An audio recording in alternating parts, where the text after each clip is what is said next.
ਮਤਲਬ ਹੈ ਖਾਵੰਦ ਦੇ ਘਰ 'ਚ ਕੋਈ ਅਹਿਮੀਅਤ ਨਹੀਂ ਹੈਗੀ। ਜਿੱਥੇ ਔਰਤ ਕਮਾਈ ਕਰਦੀ ਹੈ ਨਾ, ਖਾਵੰਦ ਮਾਜ਼ੂਰ ਹੈ ਜਾਂ ਨਹਿਲਾ ਦਿਲ ਹੈ, ਫਿਰ ਕਿ ਔਰਤ ਕਮਾਵੇ ਤਾਂ ਫਿਰ ਉਹਨੇ ਆਪਦੀ ਮਰਜ਼ੀ ਕਰਨੀ। ਖਾਵੰਦ ਦੀ ਇਤਾਅਤ ਕਰਨੀ ਹੁੰਦੀ ਉੱਤੇ ਫਰਜ਼ ਹੈ। ਉਹਦੀ ਜੰਨਤ ਖਾਵੰਦ ਦੀ ਇਤਾਅਤ ਨਾਲ ਮਸ਼ਰੂਤ ਹੈ। ਅਗਰ ਨਹੀਂ ਮੰਨਦੀ ਫਿਰ ਫਸਤਨੇ ਫਸਾਦ ਤੇ ਆਪਣੀ ਜਗ੍ਹਾ 'ਤੇ ਨੇ। ਖਾਵੰਦ ਦੀ ਜਿਹੜੀ ਨਾਫਰਮਾਨੀ ਕਰ ਰਹੀ ਹੈ ਨਾ, ਉਹਨਾਂ ਨੂੰ ਗੁਨਾਹ ਮਿਲੇਗਾ।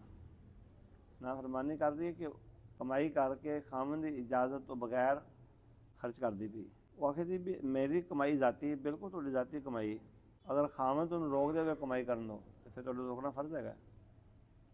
ਰੋਕਦੀ ਵੀ ਨਹੀਂ ਨਾ ਰੋਕਦੀ, ਹਾਂਜੀ ਇਹ ਵੀ ਗੁਨਾਹ ਹੈ। ਪਰ ਕਿਆ ਇਹੋ ਗੱਲ ਸਮਝਾਉਣ ਦੀ, ਕਮਾਈ ਦੀ ਜ਼ਿੰਮੇਦਾਰੀ ਮਰਦ ਉੱਤੇ। ਅਗਰ ਔਰਤ ਕਮਾਉਂਦੀ ਹੈ ਫਿਰ ਬਾਹਮੀ ਮੁਸ਼ਾਵਰਤ ਖਾਵੰਦ ਨਾਲ ਕਰਕੇ ਉਹਨੂੰ ਉਸ ਜਗ੍ਹਾ 'ਤੇ ਲਾਵੇ ਜਿੱਥੇ ਜ਼ਿਆਦਾ ਜ਼ਰੂਰਤ ਹੈ, ਭਾਵੇਂ ਰਿਸ਼ਤੇਦਾਰ ਨੇ ਭਾਵੇਂ ਗੈਰ ਰਿਸ਼ਤੇਦਾਰ ਨੇ।